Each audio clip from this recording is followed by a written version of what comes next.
Over thinking चलती रहती है दिमाग में, फ्यूचर से रिलेटेड सोच करके कि अगर ये हो गया तो क्या होगा, वो हो गया तो क्या होगा, वो हो गया तो क्या होगा. That leads to anxiety and depression. क्योंकि अगर एक ही थॉट को हम बार बार रिपीट करते रहेंगे अपने माइंड में और वो थॉट कंक्लूड नहीं होगा, एंड नहीं होगा, तो वो लूप बन जाएगा और उस लूप को ही स्ट्रेस बोलते हैं.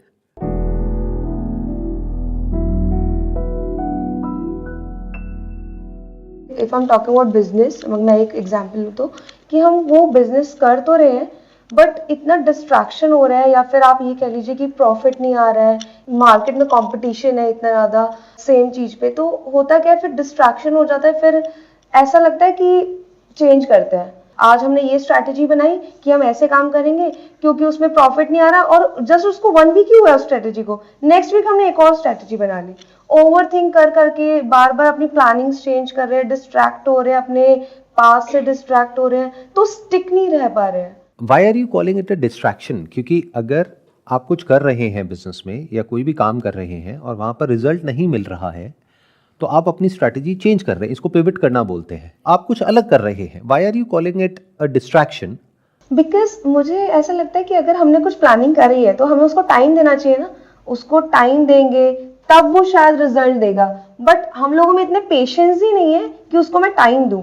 तो पेशेंस की कमी कह सकती हूँ मैं इसको. जो आप क्वेश्चन पूछ रहे हो ना, उसी क्वेश्चन में आप खुद उसका आंसर भी दे रहे हो और यहीं पे गड़बड़ हो रही है. What you are saying is कि इस तरह से मैं डिस्ट्रैक्ट हो जाती हूँ, यानी कि मैं जब कोई काम करती हूँ वहाँ पे रिजल्ट नहीं आता है तो मैं कुछ और करती हूँ. लेकिन अगर मैं ये ना करूँ, मैं उसी स्ट्रैटेजी पे टिके रहूँ, यानी मेरे अंदर पेशेंस हो. अब मेरा अगला क्वेश्चन आपसे ये होगा, पेशेंस कितना होना चाहिए? अभी आप कह रहे हो 1 हफ्ते में मैं चेंज करती हूँ अपनी स्ट्रैटेजी को, तो क्या आप ये कह रहे हो कि अगर 1 हफ्ते में ना करूँ, 1 महीने में करूँ, 1 साल में करूँ, 10 साल में करूँ, तो रिजल्ट मिल जाएगा? राइट. सो यहाँ पे समझने वाली बात यह है कि जो आप गोल सेटिंग कर रहे हैं उसमें साथ में टाइम भी होना चाहिए. अभी प्रॉब्लम ये है कि आपने एक स्ट्रैटेजी बनाई बट आपने ये उसके साथ में नहीं अटैच किया कि कितने टाइम में ये डिसाइड होगा कि स्ट्रैटेजी काम कर रही है या नहीं कर रही है, या फिर उसका मेजरमेंट क्या है कि किस बेस पे आप कहोगे कि स्ट्रैटेजी सक्सेसफुल है या फेलियर है.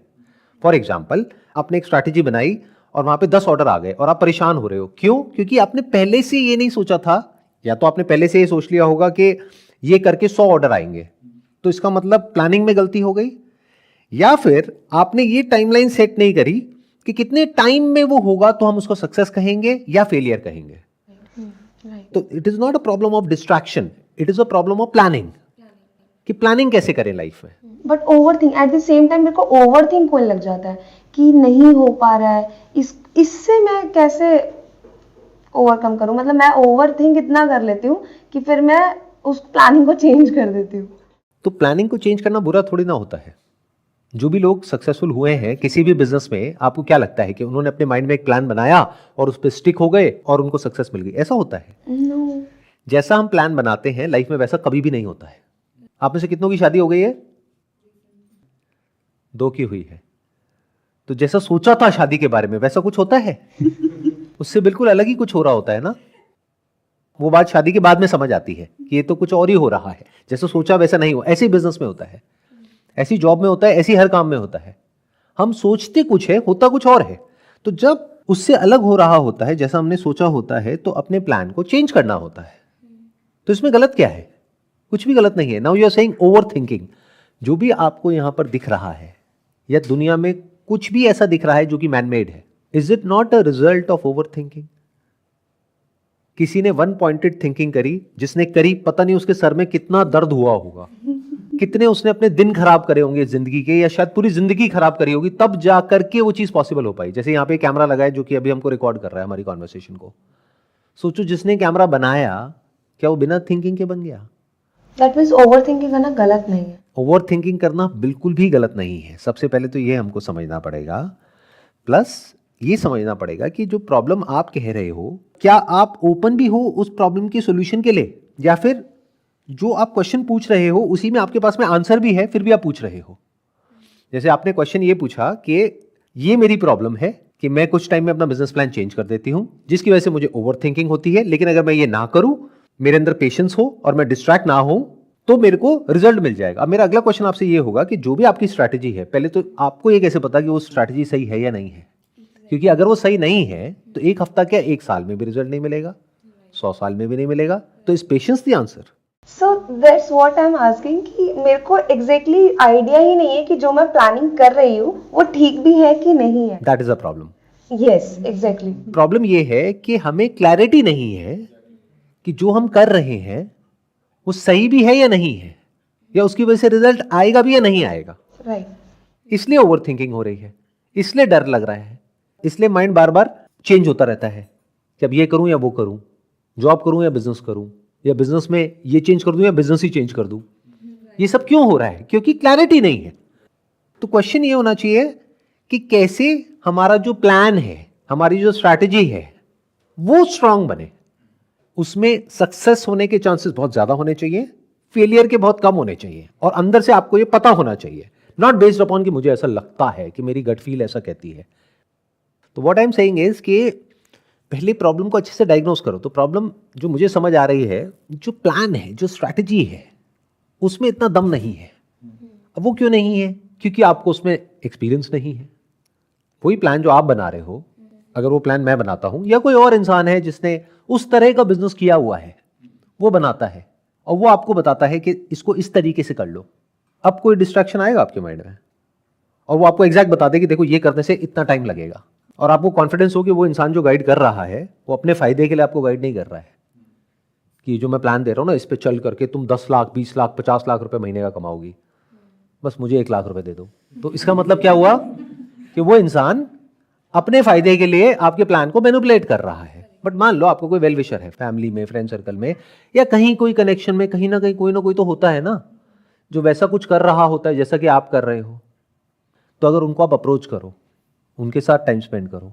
पर मुझे ऐसा लगता है सर कि कोई भी सही एडवाइस नहीं करता। हर कोई जो भी पर्सन एडवाइस करता है वो अपने एंड पे एडवाइस करता है। मुझे ऐसा लगता है अगर इंजीनियर से इंजीनियर वाले क्वेश्चन करे जाए तो ही बेटर है, उससे मेडिकल के क्वेश्चन करेंगे तो वो क्या आंसर करेगा।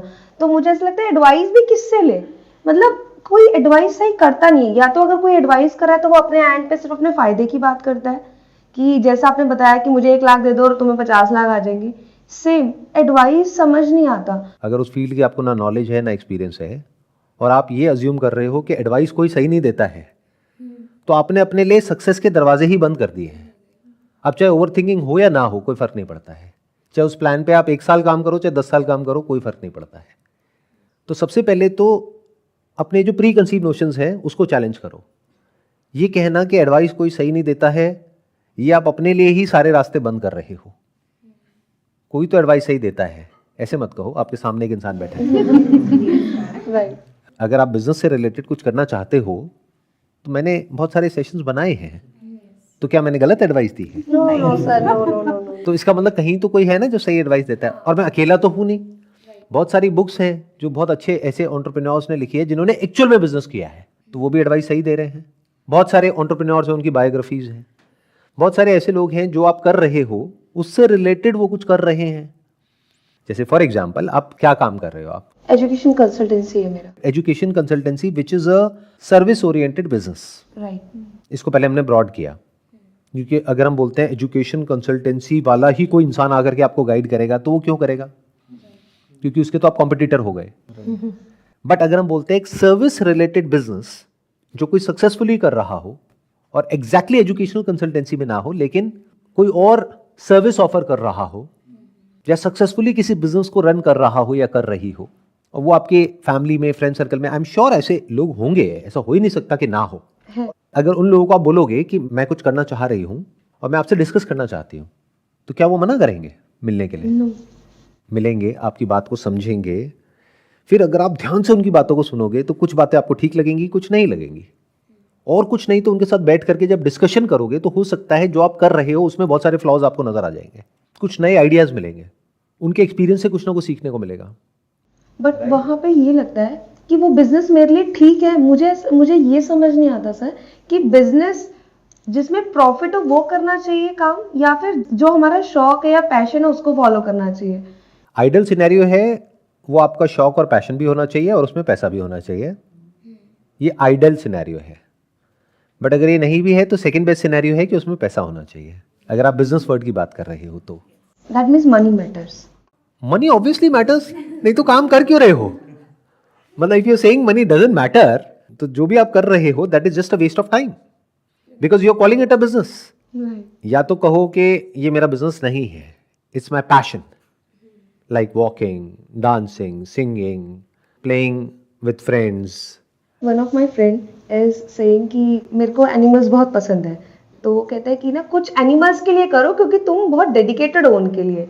तुम एजुकेशन कंसल्टेंसी में गलत हो, तुम कुछ एनिमल्स के लिए ही करो, लाइक कुछ शेल्टर चलाओ या ऐसा रेस्क्यू करो, एनजीओ टाइप चलाओ. You are not for education consultancy business, you are for animals only. तो फिर मैं सीधा सा क्वेश्चन है, कोई घुमा फिरा करके नहीं. अभी जो आप कर रहे हो एजुकेशनल कंसल्टेंसी वाला जो भी काम कर रहे हो, वहां से पैसा कमा रहे हो या गंवा रहे हो? नहीं कमा रही हूँ. कमा रहे हो ना, तो करते रहो, साथ साथ में अपना जो कर रहे हो वो करते रहो. अगर आप पैसा नहीं कमा रहे होते तो फिर ये सवाल उठता कि हाँ ठीक है, कुछ ऐसा करते हैं एनिमल से रिलेटेड, जो बहुत कुछ किया जा सकता है. Again that's a big industry, वो कोई छोटी इंडस्ट्री नहीं है, और उसको करने के भी बहुत तरीके हैं. और फ्यूचर में आप चाहो तो वो कर भी सकते हो. यहां से पैसा कमाने के बाद में आप अपना वो भी कर सकते हो, एज बिजनेस भी कर सकते हो, एज सोशल एंटरप्रेन्योरशिप भी कर सकते हो, फ्री में भी कर सकते हो. डिपेंड करता है आपके पास में कैसे रिसोर्सेज हैं, पीछे से बैकअप कैसा है. बहुत सारे ऐसे लोग हैं जिनके पास में बहुत पैसा है, उन्होंने शेल्टर होम खोल लिया है स्ट्रीट डॉग्स के लिए और ऐसे जो भी एनिमल्स होते हैं उन लोगों के लिए, और वो किसी से पैसा भी नहीं लेते हैं, खुद ही सारा मैनेज कर रहे हैं. तो आप भी करो, कौन रोक रहा है? पैसा होना चाहिए. अब डिपेंड करता है आपके पास कितना पैसा है. करेक्ट. और आपको ये भी समझना है हर एक चीज का अपना प्लस माइनस है, क्योंकि जैसे ही एक चीज को आप एज प्रोफेशन करते हो तो वहां पे आपकी अप्रोच बदल जाती है. फॉर एग्जाम्पल, ये जो मैं अभी कर रहा हूं, अगर मान लो मैंने आप लोगों से पैसे ले लिए, तो जिस तरह से मैं कर रहा हूं क्या मैं उस तरह से कर पाऊंगा? नो. फिर बेसिकली एक एक्सचेंज ऑफ सर्विस होगी वहां पर, कि आप आकर के मुझे ये कहोगे कि मैंने पैसे दिए, ये मेरी एक्सपेक्टेशन है, चलो सर मेरी एक्सपेक्टेशन पूरी करो. मैंने आपको पैसे दिए थे मोटिवेशनल टॉक के लिए, तो हमें मोटिवेट करो सर, हमें तो एनर्जी चाहिए, गूज़बम्प चाहिए, ये बातें नहीं चाहिए. लेकिन क्योंकि मैंने आपसे पैसे नहीं लिए, तब मैं क्या करूंगा? जो मुझे सही लगेगा वो करूंगा ना. अगर आपको नहीं सही लग रहा है तो आप उठ करके जा सकते हो, या अगर वीडियो देख रहे हो तो वीडियो बंद कर दो, सब्सक्राइब किया हुआ है अनसब्सक्राइब कर दो. तो मुझे फर्क ही नहीं पड़ रहा इन सब चीजों से. समझ गए? तो ये मेरी अपनी कॉल है, मुझे देखना है किस काम को पैशन के लिए करना है और किस काम को एज अ प्रोफेशन करना है. अब वो मैंने किस बेस पे कॉल लिया? देखो, ऐसा नहीं है कि पैसा जरूरी नहीं है, money is very important in life, but कुछ ऐसे काम होते हैं जिंदगी में जहां पर अगर पैसा इन्वॉल्व हो जाता है तो उस काम का जो एसेंस है वो खत्म हो जाता है. अभी ये जो मैं कर रहा हूं, क्योंकि इसमें पैसा इन्वॉल्व नहीं है, तो जो जैसा है मैं वैसा बोल सकता हूं, बिना ये सोचे कि आपको कैसा लग रहा है, अच्छा लग रहा है, बुरा लग रहा है. सच जितना मर्जी कड़वा हो मैं बोल सकता हूं, कुछ भी कर सकता हूं. मतलब कोई लिमिटेशन नहीं है कि ये ही करना है, ऐसा ही करना है, वैसा ही करना है. नहीं तो आप लोगों का क्या होता है, ऑडियंस का क्या होता है, वो एक टैग दे देती है. जैसे फॉर एग्जांपल आप कह रहे हो एनिमल्स के लिए कुछ करना है, तो एनिमल्स के लिए जब आप कुछ करोगे तो उनकी एक्सपेक्टेशन होगी आपसे. फॉर एग्जांपल कोई एनिमल केयर सेंटर आपने खोल दिया, तो वो कहेंगे अच्छा वहां पर तो ये होता है, आप ये क्यों नहीं कर रहे? वहां पर ये नहीं है कि आप अपने हिसाब से कुछ करने लग जाओगे, आपको उनको सेटिस्फाई करना होगा. इसको बिजनेस बोलते हैं. इन अदर वर्ड्स, जो बिजनेस होता है, प्रोफेशन होता है, उसका जो सेंटर पॉइंट होता है वो आप नहीं होते हो. इनफैक्ट आप वहां पर बिल्कुल भी इंपॉर्टेंट नहीं होते हो. वहां पर जो आपको पैसे दे रहा है वो इंपॉर्टेंट है. उसको क्या चाहिए? अगर आप उसको वो दे पाओगे जो उसको चाहिए तो बिजनेस में रहोगे, नहीं तो बाहर हो. आप कहोगे मुझे तो ये पसंद है, वो कहेगा मुझे ये पसंद नहीं है, तो बिजनेस कहां हुआ? पैशन में ऐसा नहीं होता है. पैशन में द सेंटर इज यू. जो आपको पसंद है वो करो, किसी के बाप का कर्जा नहीं देना. तो वो आप किसके लिए कर रहे हो? अपने लिए. हाँ, उससे किसी का बेनिफिट हो रहा है नहीं हो रहा है doesn't matter, but you are doing it because आपको अच्छा लगता है वो करना. और ये जो फर्क है इसको समझना बहुत जरूरी है, क्योंकि बहुत लोग नहीं समझते हैं इस फर्क को. Sir I am passionate about this, इससे मैं पैसा कैसे कमाऊं? इट डजंट मैटर भाई कि तू कितना पैशनेट है कितना नहीं है. जो पैसा दे रहा है उसको समझ कि ये जो तू काम कर रहा है उसके लिए वो कितना पैसा देने को तैयार है. वो सामने वाला बंदा कहे कि मैं तो तेरे को 50 रुपए दूंगा, तो हाँ तेरी 50 रुपए ही है वैल्यू. तो अपने माइंड में कुछ भी सोचता रहे. That is called market value. उस इंसान की वैल्यू मार्केट डिसाइड करेगी, बट पैशन में ऐसा नहीं होता है. तो इसलिए इन दोनों को आइडियली हर इंसान को अलग अलग रखना चाहिए, पैसे को, पैशन को. रिलेशनशिप को, ये अलग अलग चीजें हैं। बट हमारे केस में क्या होता है, बहुत सारे लोगों के केस में सब कुछ मिक्सअप हो जाता है। रिलेशन में पैसा घुसा पड़ा है, पैसे में रिलेशनशिप आया पड़ा है, पैसा कमा रहे हैं, ब्रेकअप हो गया, अरे तो दो अलग अलग चीजें हैं, उसको उससे क्या कनेक्शन है? काम पे ध्यान दो। ब्रेकअप हो गया तो गुस्सा आ रहा है अंदर से, और एनर्जी लगाओ काम के अंदर, काम को और अच्छे से करो। और पैशन में हम कंफ्यूज होते रहते हैं। अगर आपको ये गलतफहमी है कि अगर अपना पैशन फॉलो करोगे तो उसके बाद में सब कुछ बहुत अच्छा अच्छा हो जाएगा या आपको बहुत मजा आएगा, तो ऐसा नहीं होता है। अपना पैशन फॉलो करने में भी बहुत सारे ऐसे काम करने होते हैं जो आपको करना पसंद नहीं है, बहुत सारे सैक्रिफाइसेस देने होते हैं, अपने आप को चेंज करना होता है। जहां पैशन प्रोफेशन बनता है, आपके ऊपर ऑब्लिगेशन आनी ही आनी है, नो मैटर व्हाट। मान लो आप जॉब कर रहे हो कहीं पे, तब आपके ऊपर ऑब्लिगेशन आ गई ना, जो आपको सैलरी दे रहा है उसकी टर्म्स एंड कंडीशंस है, उसको आपको फॉलो करना पड़ेगा। पसंद है नहीं है, डजंट मैटर, नहीं कर सकते तो जाओ जी बाहर जाओ, कोई और आ जाएगा, as simple as that. Business कर रहे हो, अपने स्टाइल से करना चाहते हो, मान लो आप ज्वेलरी का बिजनेस कर रहे हो, कपड़ों का कर रहे हो, अब वैसे कपड़े बेचना चाहते हो जो आपको अच्छे लगते हैं, लोगों को नहीं अच्छे लगते, कहेंगे ये नहीं चाहिए हमें, और अगर चाहिए भी तो इस प्राइस पॉइंट पे नहीं चाहिए, हो गया बिजनेस खत्म शुरू होने से पहले ही। तो वहां पे तो सिंपल ये समझना होता है कि सामने वाले को क्या चाहिए और उसके अकॉर्डिंग उसको पूरा करना होता है। अब कुछ रेयर केसेस में ऐसा होता है कि वो आपके पैशन से कनेक्ट हो रहा होता है, बट उसमें भी ट्वीकिंग करनी होती है। एग्जाम्पल दूं, जैसे मेरा पैशन क्या था एक टाइम पे, दैट वाज फोटोग्राफी। तो एज फोटोग्राफर मैं या जो मेरी टीम है, हम एक पर्टिकुलर तरह का शूट करना चाहते हैं जो हमको अच्छा लगता है करना, बट मार्केट को वो खरीदना अच्छा नहीं लगता है। बिकते वही शॉट्स हैं जो पिछले बहुत सालों से बिकते आ रहे हैं, मतलब कि एक पैटर्न है जहां पे क्रिएटिव शॉट्स लोग देख करके बोलते तो हैं कि ये बहुत अच्छा है, बट खरीदता कोई नहीं है। खरीदते क्या है? वही जो बेसिक से शॉट जो हर एड में देखते हो कि एक फैमिली है, मदर फादर दो बच्चे, चारों ने एक दूसरे को हक किए हुए स्माइल करके कैमरे में देख रहे हैं, हो गया shot, best selling shot.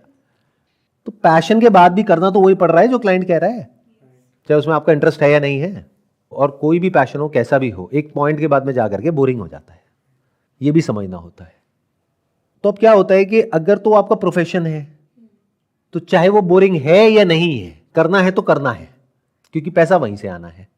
But अगर उसको आपने अपना प्रोफेशन नहीं बनाया है, इन दोनों को स्मार्टली अलग अलग रख दिया है, अपने पैशन को प्रोफेशन को, तो फिर क्या होता है कि जहां आपको बोरिंग लगने लग जाता है, आप उस काम को बंद कर सकते हो या ट्रैक को चेंज कर सकते हो, कुछ और करो। आपने अभी बताया कि ओवर थिंकिंग इज गुड।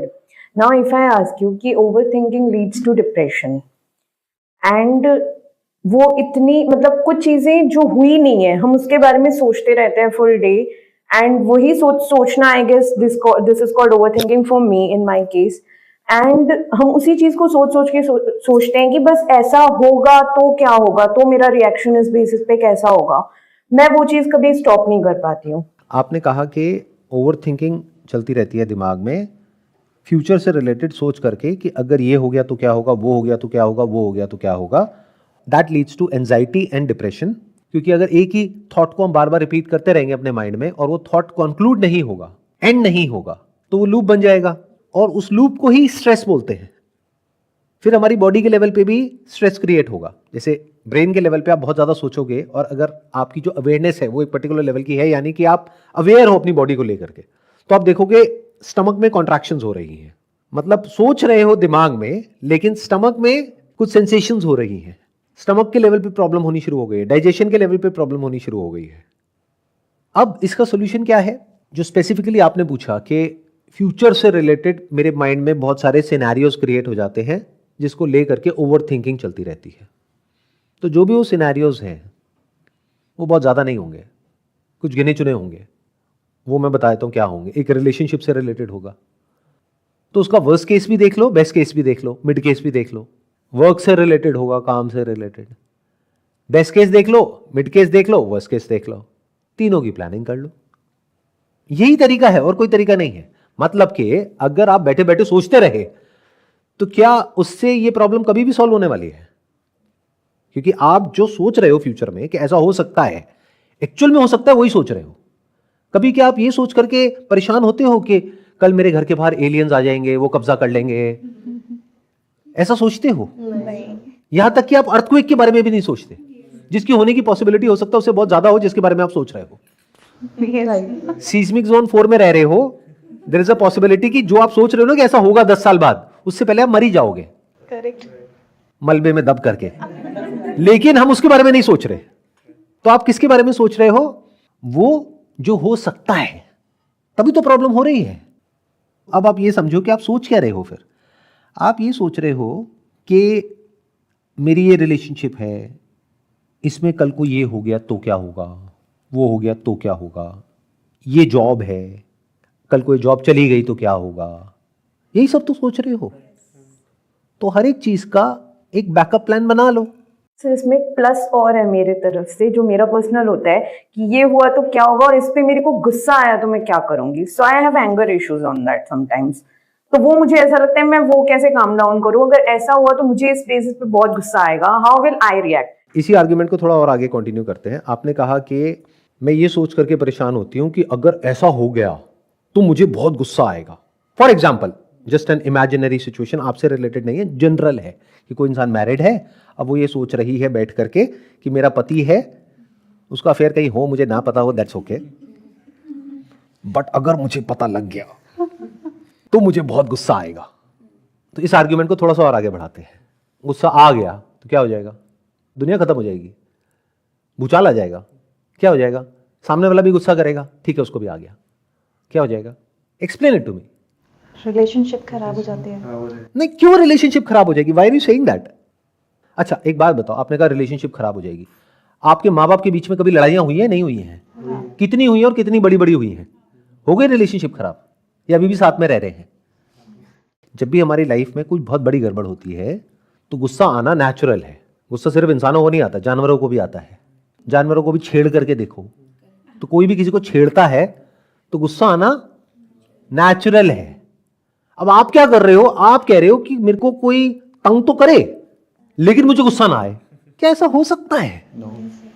पूरी जिंदगी जीते रहोगे इस कॉन्सेप्ट ऑफ नॉन एंगर में, जो कभी सच होने ही नहीं वाला है, और इसकी वजह से और ज्यादा गुस्सा आएगा क्योंकि अननेसेसरी एक रेजिस्टेंस क्रिएट हो रहा है। अगर ध्यान से मेरे साथ साथ में देखोगे तो एक बहुत बड़ी प्रॉब्लम आपकी लाइफ की सॉल्व होगी। अंदर से हम सबके अंदर गुस्सा है, बट हम अपने इस सच से डर रहे हैं। झूठ से डरो तो फिर भी एक बार को समझ आता है, भूत से डर रहे हो, हाँ ठीक है, समझ आ रहा है, बेवकूफ हो। लेकिन सच से कौन डरता है? मतलब ये सच है कि हम सबके अंदर गुस्सा है। क्या ये सच है, झूठ है? ये मेरी अपनी कोई इमेजिनेशन है। कोई उसको किसी तरीके से एक्सप्रेस करता है, कोई किसी तरीके से, कोई किसी तरीके से। एक्सप्रेशन का तरीका अलग अलग है। गुस्सा तो सब में है। गुस्सा मतलब क्या? जैसा हम चाहते हैं वैसा नहीं होता है तो गुस्सा आता है। अब कोई आकर के आपको कह रहा है कि आप अपने गुस्से को कंट्रोल कर सकते हो, उसको बोलो तू बेवकूफ है। अगर उसको गुस्सा ना आए तो मेरा नाम बदल देना।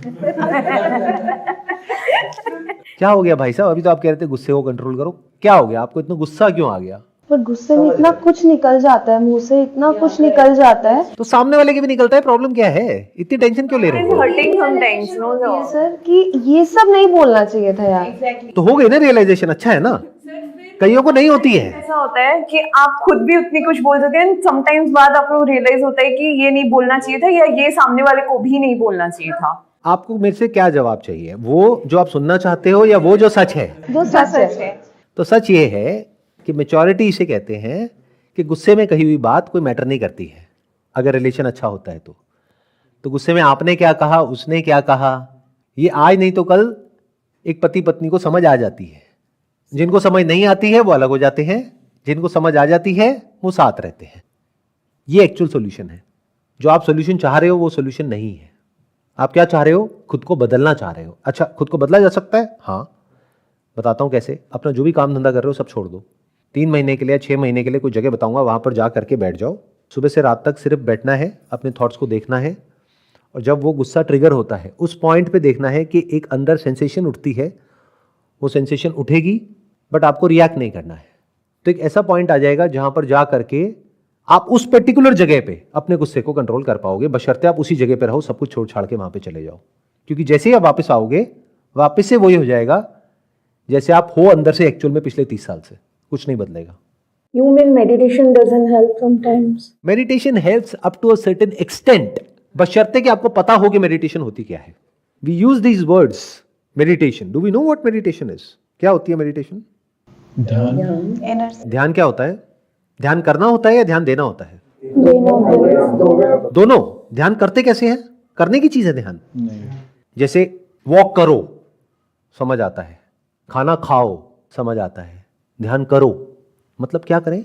ध्यान में ध्यान करने की चीज नहीं है, अच्छे से समझ लो मेरी इस बात को। ध्यान देने की चीज है। ध्यान दो मेरी इन बातों पर या लाइफ के ऊपर, दैट इज मेडिटेशन। ध्यान दोगे लाइफ पे तो लाइफ की बड़ी से बड़ी प्रॉब्लम का सॉल्यूशन निकाल लोगे। नहीं दोगे तो फालतू के क्वेश्चंस पूछोगे। फालतू के क्वेश्चंस क्या होते हैं जो आप इधर उधर जा करके पूछते हो, या मेरे से भी बहुत लोग पूछते हैं कि सर ऐसा कैसे हो कि हमारी ओवर थिंकिंग बंद हो जाए। आप मुझे बताओ आपको क्या बनना है? सड़कों पे जाओ, आपको बहुत सारे ऐसे जानवर बैठे हुए दिखेंगे, सड़क के बीच में बैठे हैं। आप हॉर्न बजाओ, आप कुछ भी करो, वो हिलेंगे ही नहीं अपनी जगह से, उन्हें फर्क ही नहीं पड़ता। ऐसे बनना चाहते हो क्या? ओवर थिंकिंग छोड़ो, थिंकिंग भी नहीं है तो वापस से जानवर बनना चाहते हो? या ऐसा इंसान बनना चाहते हो कि लाइफ में कोई भी प्रॉब्लम आए, कैसी भी आए, किसी भी लेवल की आए, उसका ऐसे सॉल्यूशन निकाल दो? तो ऐसे कैसे बनते हैं ये पूछो। It is not very difficult. जो माइंड को समझता है इंसान, वो इंसान आपको बड़ी आसानी से थॉटलेस स्टेट में ले जा सकता है कुछ सेकंड्स के अंदर अंदर। मतलब I can take you in a thoughtless state in seconds. अभी देखना है, डेमो देखना है। अपने आप से एक सवाल पूछो सिंपल सा, आंखें बंद नहीं करनी है, ध्यान देना है, ध्यान करना नहीं है। ध्यान से अपने आप से एक क्वेश्चन पूछो, देखता हूं मैं अभी इस वक्त अपने अंदर अपने आप को क्या बोल रहा हूं या क्या बोल रही हूं।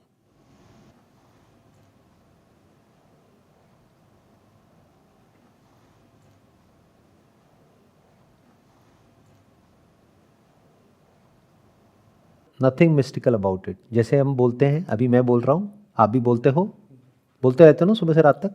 ऐसे ही हम अपने अंदर भी तो बोलते हैं ना। देखो क्या बोल रहे हो अपने अंदर अभी इस वक्त।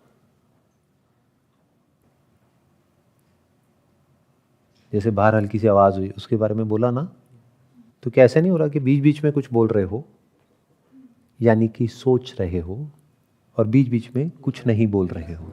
यस इसको थॉटलेस स्टेट बोलते हैं। इसमें क्या मिस्टिकल है? और कितने सालों की प्रैक्टिस लगी यहां तक पहुंचने में। There is no thought without a word. Word is thought. Word given to a person और a thing is called thought. But अब प्रॉब्लम क्या है कि इस स्टेट में आप कितनी देर रह सकते हो? 1 मिनट, 2 मिनट, 10 मिनट, चलो मान लो 24 घंटे भी रह लिए।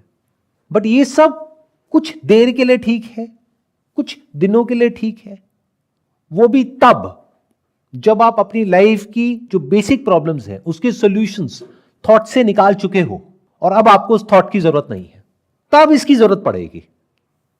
जब आप इतने इंटेलिजेंट हो जाओ, इंटेलिजेंट का मतलब क्या कि लाइफ में जो भी करने लायक है वो सब कर सको, तो एक ऐसा पॉइंट आएगा जब जा करके जो इंटेलिजेंस है ये आपके लिए किसी काम की नहीं है, क्योंकि आपको अपने सर्वाइवल की टेंशन नहीं है, आपको पैसे की टेंशन नहीं है, आपके पास में एक कंफर्टेबल लाइफ है, एक अच्छा रिलेशन है, सब कुछ सही है, अपनी हेल्थ को भी आपने मेंटेन कर लिया है एक पर्टिकुलर लेवल तक। अब थॉट का क्या करोगे? थॉट किस लिए चाहिए होता है? कुछ करने के लिए। यस थॉट दो तरीके का होता है। एक होता है यूजलेस थिंकिंग, जो लूप में गोल गोल गोल गोल घूमती है, जिसका कोई मतलब नहीं है, कोई एंड नहीं है। इतना आपको पता होना चाहिए कि वो थॉट जो भी आपके माइंड में चल रहा है वो सोचने से कुछ होगा या नहीं होगा, उसको सोचने का कोई फायदा है या नहीं है। अगर फायदा नहीं है फिर भी आप सोच रहे हो तो आपको मेडिटेशन की जरूरत नहीं है, आप बेवकूफ हो। पहले अपनी समझदारी पे काम करो। इतनी सी बात को मेरी समझो कि जो फालतू की चीजें सोचते हो वो सोचना बंद करो, और जो काम की चीजें हैं वो सोचना शुरू कर दो। इसको दूसरे तरीके से बोलूं तो जब काम की चीजें सोचना शुरू कर दोगे तो फालतू की चीजें सोचने के लिए टाइम ही नहीं बचेगा। इतना पता है कि क्या काम का है क्या फालतू का है? यस तो अगर आप बिजनेस कर रहे हो तो बिजनेस में काम का क्या है और फालतू का क्या है? फालतू का है कि एक प्रॉब्लम को डायरेक्टली ना देखना, इनडायरेक्टली देखना, कि उसमें बहुत सारे कॉन्सेप्ट्स घुसा देना कि मेरा ये बिजनेस है, उसमें ये वो ये पूरा एक खिचड़ी बना देना अपने माइंड में, और उसमें गोल गोल गोल गोल घूमते रहना। उससे क्या होगा? अननेसेसरी जो काम होना चाहिए, यानी कि बिजनेस में प्रॉफिट आना चाहिए, वो नहीं आएगा, बाकी सब कुछ हो जाएगा। थ्योरेटिकली इंटेलेक्चुअल स्टिमुलेशन हो जाएगा, बैठ करके कुछ भी कॉन्सेप्ट्स बनाते रहो और वर्ड्स में ही खोए रहो। Those words could be distraction, those words could be patience। इस सबका प्रॉफिट से क्या कनेक्शन है? सीधा पॉइंट पे आओ ना, प्रॉफिट। बिजनेस का दूसरा मतलब क्या है? प्रॉफिट। अब प्रॉफिट कैसे होगा, उस पर आ जाओ और वहां पे ओवर थिंकिंग करो, दिमाग लगाओ कैसे होगा। तो once we are clear with that कि इन दोनों में से कौन सा काम का थॉट है और कौन सा काम का नहीं है। काम का मतलब क्या? एक प्रॉब्लम है, उसका सॉल्यूशन निकाल लो। फ्यूचर से रिलेटेड कोई एंजाइटी हो रही है माइंड में, तो थिंक अबाउट इट, क्यों हो रही है, क्या हो रही है। मान लो आपकी शादी हो गई है, बच्चे हैं, अब आपको ये टेंशन हो रही है कि कल को मुझे कुछ हो गया या मेरे हस्बैंड को कुछ हो गया तो बच्चों का क्या होगा। तो अपनी इंश्योरेंस करा लो, मर तो सकते ही हो। अब मेरे से क्या एक्सपेक्ट करते हो, मैं यहाँ पे आकर के आपको ये बोलूं कि नहीं नहीं ये सब मत सोचो, क्यों सोचते हो, चुप चुप बोलो ना। अरे क्यों मरोगे, अभी तो तुम्हारी उम्र ही क्या है, तुमसे छोटी छोटी उम्र के बहुत लोग मर रहे हैं। तो कोई भी मर सकता है, कभी भी मर सकता है, तो उसका सॉल्यूशन निकाल लो। आपको पता होना चाहिए कि अच्छा क्या होगा, कैसे होगा, उसकी प्लानिंग कर लो बेसिक सी। अब इसमें क्या होगा, जब शुरू शुरू में इस तरीके की अप्रोच आप पकड़ोगे तो आपके आसपास वाले लोग थोड़ा सा अनकंफर्टेबल होंगे, धीरे धीरे उनको आदत हो जाएगी कि ये तो थोड़ा अलग है इंसान हम लोगों से, या जो भी नॉर्मल सो कॉल्ड लोग होते हैं उनसे। सर इस सेंटेंस में कितनी सच्चाई है, और या फिर इसके साथ रहना चाहिए just go with the flow. लोग कहते हैं कि जैसा हो रहा है ना होने दो, just go with the flow. बिल्कुल बकवास बात है, बहुत बकवास। हाँ इससे बकवास कोई बात हो ही नहीं सकती। गो विद द फ्लो, इस वक्त जो यंग जनरेशन है यानी स्कूल कॉलेज के बच्चे हैं, they are all going with the flow. And what is the flow? Social media is the flow, yes, Instagram is the flow, reels is the flow, comparison is the flow. Flow कहां पर है? Imitation, comparison, jealousy, time pass करना, time को किल करना, instant gratification, ये है flow. एक बच्चे को छोड़ दिया जाए उसके हालात पर और बच्चे को बोला जाए गो विद द फ्लो, तो बच्चा कहां जाएगा? वहीं जाएगा जहां उसको मजा आता है। और उस मजे की वजह से क्या होगा? वो फंस जाएगा। जहां से भी उसको मजा मिल रहा है, चाहे वो कोई चीज हो चाहे कोई इंसान हो, उसके ऊपर वो डिपेंड हो जाएगा।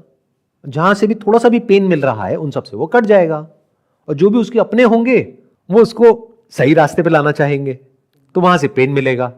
इन अदर वर्ड्स क्या हुआ उस बच्चे के साथ में? पेरेंट्स से कट गया और फालतू के जो लोग हैं उनसे जुड़ गया। तो क्या हुआ? Go with the flow. What is go with the flow? समझे? इसका एक दूसरा एक्सट्रीम भी है, वो क्या है? Change the flow. मतलब क्या? पूरी दुनिया को बदल के रख देंगे। आज के बाद ना मैं ये मोबाइल को स्विच ऑफ करके अंदर रख दूंगा या अंदर रख दूंगी, मैंने ये वीडियो देख ली, अब मैं मोटिवेट हो गया हूं, आज के बाद इसको हाथ भी नहीं लगाऊंगा मैं। ये क्या हुआ? एक एक्सट्रीम से जहां आपको एडिक्शन है मोबाइल से, 6 घंटे तक टाइम पास कर रहे हो, अब कह रहे हो मैं 1 मिनट भी हाथ नहीं लगाऊंगा। उसके बाद में उस थॉट पे टिके 1 घंटा 2 घंटा, ये भी मैंने ज्यादा बोल दिया। उसके बाद में फड़फड़ाए और जा करके मोबाइल निकाल करके ले आए, तो क्या हुआ? आपको ना तो फ्लो के साथ जाना है ना फ्लो को बदलना है। You can not change the flow, you can just work on yourself. और खुद की लाइफ में देखना है प्रॉब्लम की जड़ क्या है। जड़ ये है कि आपके पास में ढंग का कुछ करने के लिए है नहीं, ये अगर है भी तो आपको पता नहीं है कि वो काम करेगा या नहीं करेगा। 2 स्टेजेस आ गए अगर ध्यान से देखोगे तो। इन 2 कैटेगरीज में आप मेजॉरिटी ऑफ पॉपुलेशन को डिवाइड कर सकते हो, या यहां पर भी जो लोग बैठे हैं उनको भी हम इन 2 कैटेगरीज में डिवाइड कर सकते हैं। एक कैटेगरी है जिनको पता ही नहीं है कि उनको लाइफ में करना क्या है, तो when they will go with the flow, तो वो क्या करेंगे वो मुझे बताने की जरूरत नहीं है, क्योंकि उनके पास में कोई गोल ही नहीं है। तो वो कहीं ऐसी किसी जगह पे जा करके फंस जाएंगे जो उन्हें खुद भी नहीं पता है कि वहां से निकलना कैसे है। धीरे धीरे वो आलसी होते चले जाएंगे, धीरे धीरे वो ऐसे हो जाएंगे कि वो खुद को कभी बदल ही नहीं पाएंगे।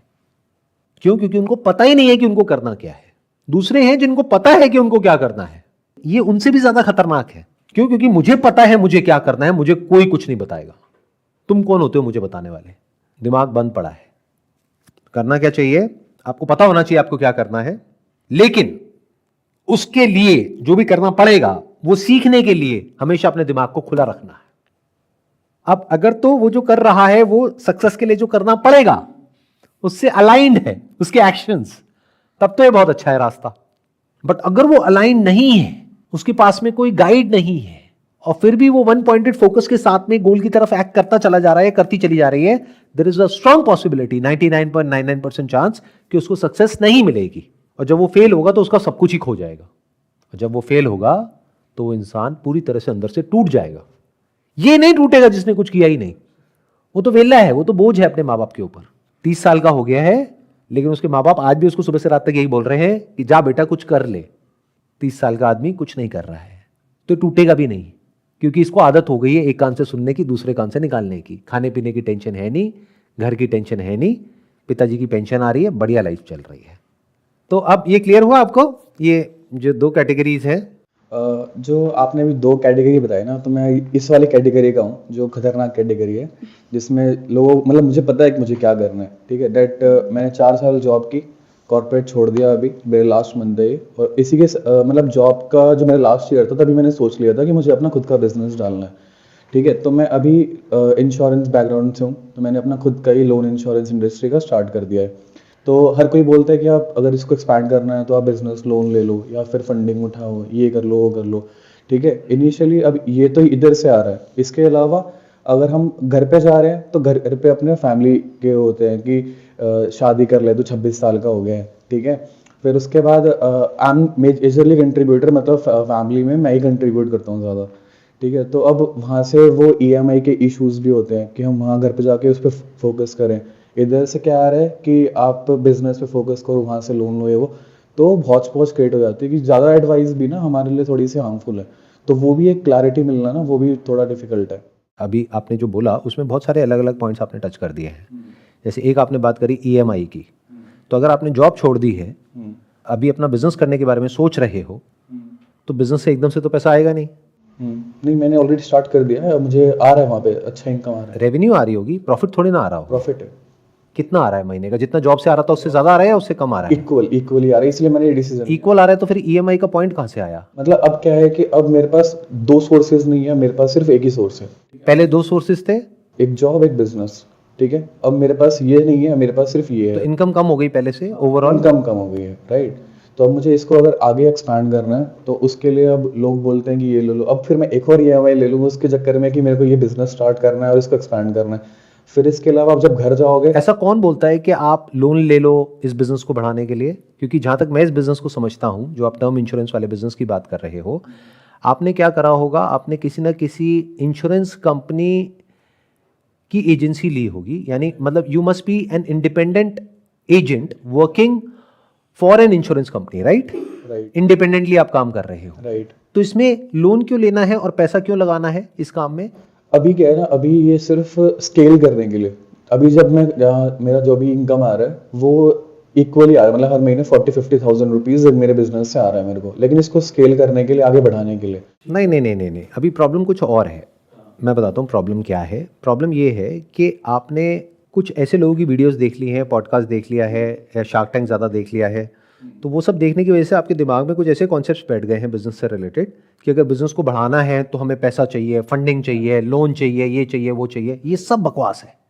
एक्चुअल जो बिजनेस होता है उसके लिए ये सब नहीं चाहिए होता है, unless and until you are creating a very big startup, जहां पे कि इनिशियली 2-4-5 साल तक पैसा बर्न होने वाला है और उसके बाद में 5 साल बाद जाके रेवेन्यू आएगी, फिर प्रॉफिट आएगा। अभी आप क्या कह रहे हो, आप एक ऐसा बिजनेस कर रहे हो जो आज की डेट में भी प्रॉफिटेबल है, राइट। तो आपको लोन नहीं चाहिए, आपको फंडिंग नहीं चाहिए। उसको क्या करोगे?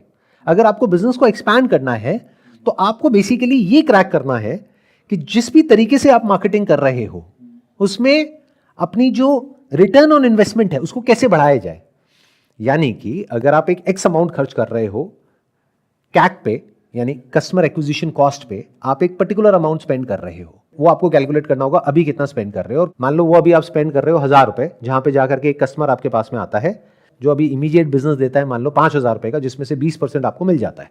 1000 लगाया, 1000 मिला, तो अब दिमाग ये लगाना है क्या 1000 लगा करके या 500 लगा करके 20,000 आ सकता है। अगर ये क्रैक कर लेते हो तो रेवेन्यू तो 5x हो गई ना। एग्जैक्टली। तो अगर अभी आप महीने का 50,000 रुपए कमा रहे हो तो 2.5 लाख पे पहुंच गए। अब 2.5 लाख खर्चोगे कैसे? क्योंकि खर्चा तो आपने कम कर लिया। आप समझ रहे हो ना मैं क्या कह रहा हूं?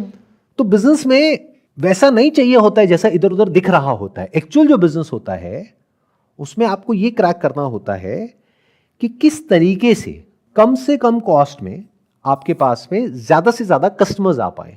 जैसे बिजनेस की जो मेरी अंडरस्टैंडिंग है, अगर उसको मेरे को आपको शॉर्ट में बताना हो कि इसमें आपको क्या चाहिए, कैसे करोगे इसको क्रैक, तो जो आपके एग्जिस्टिंग कस्टमर्स हैं, अभी कितने हैं एग्जिस्टिंग कस्टमर्स आपके? क्योंकि अगर आप कह रहे हो मैं बहुत कमा रहा हूं तो बहुत कस्टमर्स भी होंगे। अभी महीने के 40-50 हो जाते हैं। और ये काम कब से कर रहे हो आप? लास्ट 1 ईयर से जॉब के साथ साथ। तो अब तक टोटल कितने कस्टमर्स हैं? 100+। एक महीने के 40-50 और 100+, ये कैसे हो अभी रहा है? अभी स्केल हुआ अभी 40-50 हो रहे हैं, पहले? पहले तो बहुत कम था, जब स्टार्ट किया तो 10-15 या फिर 0 भी था। तो अगर अभी आपके पास में 100 कस्टमर्स हैं, ये 100 वो कस्टमर्स हैं जिन्होंने आपसे कोई ना कोई टर्म इंश्योरेंस कराई है। हाँ, कुछ ना कुछ करते रहते हैं, जैसे हेल्थ ले लिया, लाइफ, सब कुछ है। एवरेज टिकट साइज क्या है? 10-15,000। 10-15,000।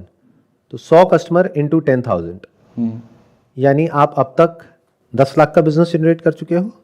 इसका कमीशन आता है ना, बिजनेस से ज़्यादा दे दिया है, लेकिन हमें तो 15% ही मिलता है ना एज एन एजेंट, 15-20% ही मिलता है। तो प्रॉफिटेबिलिटी इसके साथ साथ मेरा लोन का भी है, ठीक है, तो हम लोन में भी हैं। तो सब कुछ अपनी वेबसाइट की कॉस्टिंग हटा के, उन लोगों की सैलरी हटा के, तब आपको मैं बता रहा हूँ। तो जो आप 10,000 रुपये कह रहे हो, वो 10,000 रुपये आपका कमीशन है या उतने की उन्होंने इंश्योरेंस आपसे कराई है? एवरेज टिकट साइज है वो, कमीशन तो 1500 हुआ ना। कमीशन इस 1,500 रुपये, 1,500 इंटू 100, तो अब तक इस बिजनेस से आपने 1.5 लाख रुपए कमाया है। हाँ उसमें 3 बंदों की सैलरी भी आप निकाल पा रहे हो। हाँ, निकाल लेता हूँ मैं। अभी क्या है ना कि स्केल हो रहा है, तो कभी कभी कम भी होता है, कभी ज़्यादा भी होता है, तो बिल्कुल ये नहीं है कि कंसिस्टेंटली आ रहा है। किसी महीने लोन का बिजनेस ज़्यादा होता है, किसी महीने इंश्योरेंस का ज़्यादा होता है। तो आपको पहले जो आपका बिजनेस मॉडल है उसको अच्छे से क्रैक करना होगा, इन द सेंस कि आपको ज्यादा कस्टमर्स नहीं चाहिए। ये जो पर्टिकुलर बिजनेस है आपका, उसमें आपको ये चाहिए कि जो एग्जिस्टिंग कस्टमर्स हैं उन्हीं को आप क्रॉस सेलिंग कैसे कर सके। वो तब होगा जब उनको आपके ऊपर ट्रस्ट होगा। तो अब उस रिलेशनशिप को बिल्ड करने के लिए ऐसा क्या कर सकते हो जहां पे खर्चा जीरो है लेकिन रिटर्न बहुत ज्यादा है। अब इसमें फंडिंग कहां से आई, इसमें लोन कहां से आया, इसमें ईएमआई कहां से आई, या ईएमआई बीच में आ रही है, तो जिस भी चीज की ईएमआई है, आई एम अज्यूमिंग गाड़ी की होगी। गाड़ी की है। तो अगर वो प्रॉब्लम कर रही है और एक तरफ से आपको बिजनेस भी बिल्ड करना है, तो गाड़ी को बीच में से हटाना होगा ताकि वो प्रेशर हटे। समझ गया। This is part of planning. Important क्या है कि आज आपके पास में गाड़ी रहे लेकिन बिजनेस लॉन्ग टर्म में ना चल पाए, या फिर गाड़ी हट जाए लेकिन बिजनेस लॉन्ग टर्म में इतना ग्रो कर जाए कि एक क्या 100 गाड़ियां आ जाए। 100 तो ज्यादा हो गया, 4 गाड़ियां आ जाए। तो वही मैंने कहा ना कि आप इस कैटेगरी में हो, यानी कि आप ये दूसरी कैटेगरी में हो जहां पर आपको पता तो है मुझे क्या करना है, बट अभी तक ये नहीं पता है कि उसको किस तरीके से करना है। लेकिन गड़बड़ क्या हो रही है कि आपको ये लग रहा है कि मुझे पता है कि इसको आगे एक्सपैंड करने के लिए क्या करना पड़ेगा, और वो जो आपको लग रहा है वो एक्चुअल में सच नहीं है। वो किसी भी ऐसे इंसान के साथ बैठोगे जो एक्चुअल में बिजनेस को समझता है, थोड़ी देर के अंदर अंदर पेपर पेन ले करके ऐसे ऐसे फैक्ट्स उठा करके आपके सामने रख देगा आपके बिजनेस के, कि आपके जो सारे प्री कंसीव नोशंस है वो टूट जाएंगे। मतलब हवाई बातें सारी हट जाएंगी, एकदम जमीन पे आ जाओगे। उसको रियल बिजनेस बोलते हैं। Business has got nothing to do with जैसा आपको लग रहा है, ग्राउंड रियलिटी को समझ के उसके हिसाब से एक्ट करना होता है। जैसे आपको क्या करना है कि इस बिजनेस में वो लोग जो सक्सेसफुल हैं, और इस बिजनेस में तो मजे की बात क्या है कि जिस भी इंश्योरेंस कंपनी के साथ में आप जुड़े हुए हो, उनकी बहुत सारी कॉन्फ्रेंसेस होती रहती हैं, मीटिंग्स होती रहती हैं, तो वहां पर आप जाते रहते होगे, औरों से भी मिलते होगे। बिल्कुल। तो आप तो सबसे कनेक्टेड हो, जहां पर सब एक दूसरे के साथ में इंटरेक्ट कर रहे हैं, सब एक दूसरे से सीख रहे हैं। सीखने वाला होना चाहिए। तो वहां पर तो आपको जा करके ऐसे जो लोग जो सक्सेसफुल हो रहे हैं वहां पर, उनके साथ में जाना है, उनके पास में जाके टाइम स्पेंड करना है। किसी भी बहाने से थोड़ा बेशरम बनना होगा। मतलब मान लो किसी पर्टिकुलर सिटी में कोई रहता है, तो आप एक्चुअल में नहीं जा रहे वहां पे, लेकिन उनको आपने फोन किया कि अगले हफ्ते मैं वहां पर आ रहा हूं, आप हो ना? तो क्या कहेगा? नहीं हूं मैं। वो कहेगा आ जाओ, घर आ जाओ, लंच करते हैं। तो वहां से हो सकता है आप कुछ ऐसा सीख जाओ, जो वो एक चीज सीखोगे वो एक तरफ, और जो भी अपने माइंड में बैठ करके सोच रहे हो वो सब एक तरफ। बट ये सब काम अपने आप नहीं होता है, ओवर थिंकिंग से नहीं होता है, गोइंग विद द फ्लो से नहीं होता है, करना पड़ता है। तो have a solution oriented mind with one pointed focus. In other words, जब भी आपके माइंड में कोई भी कंफ्यूजन होता है, किसी भी तरह का कोई भी कॉन्फ्लिक्ट होता है, तो you are not in flow. But जब कोई कंफ्यूजन नहीं होता है, बिल्कुल क्लियर होता है कि अभी क्या करना है, कैसे करना है, तो you are in a state of flow. उसको अचीव करना है। सर पास्ट से कैसे निकले अपने? लाइक ओवर थिंकिंग में फ्यूचर तो बोल दिया, पर पास्ट की कुछ चीजें हैं जिसका हम ओवर थिंक करते हैं कि ये गलत हो गया या इसका क्लोजर नहीं मिला, तो उससे प्रेजेंट पे बहुत फर्क पड़ता है। पहले आपको ये समझना होगा आप पास्ट में एक्चुअल में हो भी या नहीं हो, क्योंकि आपका जो क्वेश्चन है उसमें क्या इंप्लाइड है कि अभी आप पास्ट में हो और आपको पास्ट से निकलना है। तो मेरा अगला क्वेश्चन आपसे ये होगा कि क्या आप एक्चुअल में पास्ट में हो? फॉर एग्जाम्पल, आप किसी के साथ रिलेशनशिप में थे, शादी हुई, डिवोर्स हो गया। अब अगर आप एक क्वेश्चन पूछ रहे हो कि पास्ट में से कैसे निकले, तो मैं आपको जवाब दूंगा, डिवोर्स हो गया ना, तो पास्ट से तो आप निकल चुके हो। हाँ, अगर डिवोर्स नहीं हुआ होता तो ये क्वेश्चन उठता कि वो जो पास्ट है, जो अभी भी प्रेजेंट में हमारे साथ में है, उससे कैसे पीछे छुड़ाएं। पास्ट में आपके साथ में बचपन में कुछ गलत हुआ, क्या अभी हो रहा है? नहीं, तो आप पास्ट से निकल चुके हो। बस इतना सा समझना है। If you are saying past से रिलेटेड ओवर थिंकिंग कैसे खत्म हो, तो पहले आपको देखना होगा कि क्या वो पास्ट, जिसको हिंदी में भूत भी बोलते हैं, क्या वो एक भूत है? अगर भूत है तो उससे छुटकारा पाने का कोई तरीका नहीं है, क्योंकि भूत है ही नहीं और कुछ भी करने की कोई जरूरत नहीं है। बस इस सच को देख लेना है कि वो भूत है और छूट गए। और अगर मेरी इतनी सी बात समझ आ गई तो अभी छूट गए, कल नहीं, परसों नहीं, 2 साल की मेहनत के बाद नहीं। कोई टेक्निक नहीं दे रहा मैं आपको, टेक्निक तब देता जब भूत होता, कोई रास्ता नहीं बता रहा। मैं क्या कह रहा हूं, मेरी बात को ध्यान से सुनो। वही मैंने कहा ना, ध्यान करना नहीं है, ध्यान करते रहो बैठे बैठे 10 साल तक कि पास से फ्री होना है। होके दिखा दो। कोई इंसान जिसके ऊपर भूत चढ़ गया है, उसको बोलो ध्यान कर बैठ करके, कभी वो फ्री हो पाएगा? या जब वो ध्यान करने बैठेगा तो वो भूत और ज्यादा उसके ऊपर चढ़ जाएगा। कभी मेडिटेशन करी होगी तो मेरी बात समझ आ जाएगी मैं क्या कह रहा हूं। एक ऐसा इंसान जिसको गलतफहमी है कि भूत है, और उसको बिठा दो एक अंधेरे कमरे में ध्यान करने के लिए, वो भूत और पावरफुल हो जाएगा उसके ऊपर। इसको बोलते हैं मेडिटेशन के साइड इफेक्ट्स। उसको करना क्या है? कोई ध्यान नहीं करना है, उसको ध्यान देना है किसी ऐसे इंसान की बातों पे जो आकर के उसको कह रहा है इधर बैठो, आराम से बात करते हैं। कहां है भूत? दिखाओ। कहां है वो पास? दिखाओ। वो है ही नहीं, तब क्या करें? You got the answer? I hope ये जो हमने डिस्कस किया आज, overthinking related to future, related to past, related to work, business, सारा कुछ कवर हो गया इसके अंदर। Wish you all the best.